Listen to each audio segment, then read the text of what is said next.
Bonjour Marcelin, bonjour à Eva et bonjour à vous.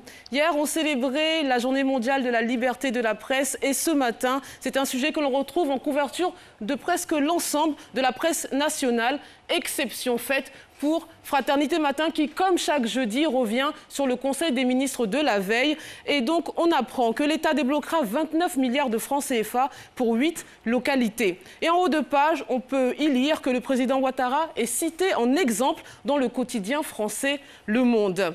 Le journal Le Patriote évoque aussi le Conseil des ministres et vous donne les grandes décisions qui ont été prises hier. Après le pré-congrès, les militants du RDR demandent à la direction du parti de respecter la parole donnée. On poursuit avec l'Expression qui titre « Chaude discussion entre fonctionnaires hier » après le discours du chef de l'État le 1er mai. Le journal s'intéresse aussi aux faux médicaments et nous apprend que 3 tonnes de produits pharmaceutiques ont été saisies à Roxy.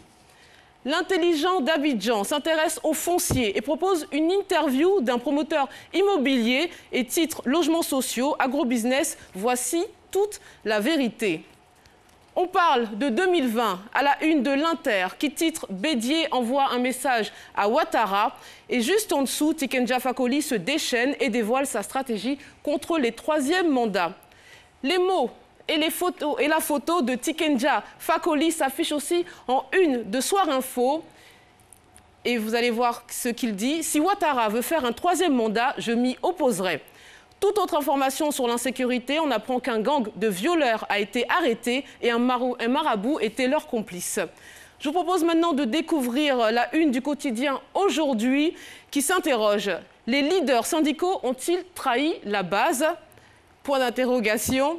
Et Notre Voix ferme ce chapitre titrologie avec un débat autour de 2020. Un cadre du RDR assène ses vérités.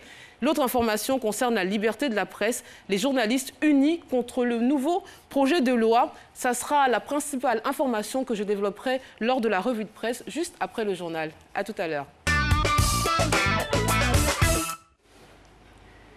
Bienvenue dans cette revue de presse principalement consacrée à ma corporation. Et on commence avec Notre Voix. Hier, dans le cadre de la 24e édition de la Journée mondiale de la liberté de la presse, plusieurs journalistes étaient réunis à la RTI pour une rencontre dont le thème était « L'accès à l'information, c'est votre droit ». L'occasion pour toutes les personnalités de la presse présentes de dire non à l'emprisonnement des journalistes. Le président de l'Union nationale des journalistes de Côte d'Ivoire, Traoré Moussa, a dit, je le cite, « Nous souhaitons que notre pays devienne une référence comme les États-Unis, la France, où on ne condamne aucun journaliste qui critique les politiciens ». Toujours le même sujet, dans l'Expression cette fois-ci. Hier, le député de Fakobli et président du groupe parlementaire Agir pour le peuple, Méambli Évariste, était aux côtés des journalistes. Le président de l'UNJCI s'est dit heureux du soutien du député indépendant et président du conseil régional du Guémont. Il lui a demandé d'être le porte-voix des journalistes de Côte d'Ivoire auprès de ses collègues députés qui doivent voter le 31 mai prochain la nouvelle loi sur la presse. L'intelligent d'Abidjan évoque aussi la présence du député Évariste Méambli, mais pour mieux mettre en avant l'absence de la mairie et de la députée de Cocody, alors que la marche et les discours se déroulaient dans leur commune. On reste toujours sur l'intelligent d'Abidjan. Le journal propose aussi sur la même page l'éditorial du chargé d'affaires de l'ambassade des États-Unis en Côte d'Ivoire, qui a, à mon humble avis, trouvé les mots justes dont je vais vous faire part.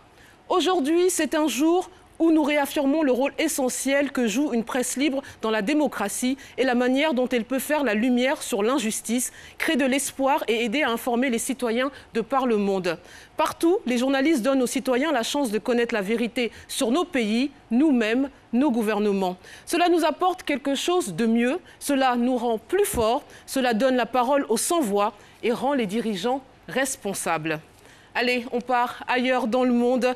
Reporters sans frontières vient de publier son classement mondial de la liberté de la presse 2017 et Jeune Afrique s'est penché sur la méthodologie adoptée par l'ONG et ça vaut le détour, vous allez comprendre. On observe que la République islamique de Mauritanie, présidée par des militaires depuis 1978, est mieux notée que le Sénégal, le Maroc ou encore l'Algérie. Alors, la carte représentative de la situation va apparaître à l'écran.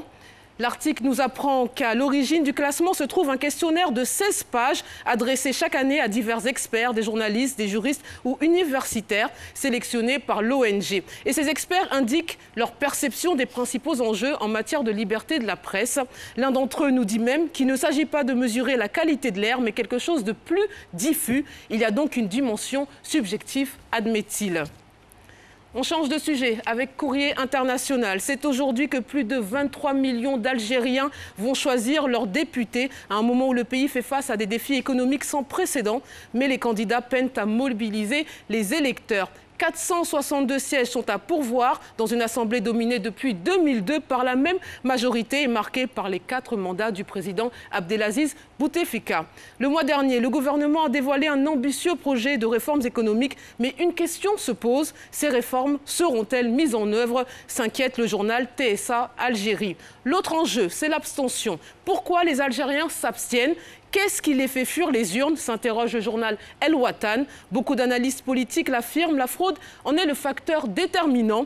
Ceux qui fraudent continuent à le faire et ceux qui dénoncent continuent à participer. Alors que le pays s'enlise chaque jour un peu plus dans une impasse politique, selon le journal. Et maintenant, place à l'insolite. L'histoire du jour, c'est celle d'un marchand d'art étourdi qui a oublié une œuvre de grande valeur dans le coffre d'un taxi. Un tableau estimé à 1,5 million d'euros. Il s'en est rendu compte que le lendemain et le véritable propriétaire du tableau, furieux, a porté plainte pour vol auprès de la police. Pour l'heure, impossible de retrouver l'identité du chauffeur qui est reparti avec son précieux colis. En voici donc un qui a bien fait de se lever ce jour-là. Je plaisante, bien mal acquis ne profite jamais. Du moins, c'est ce qui paraît. Allez, je vous dis à demain.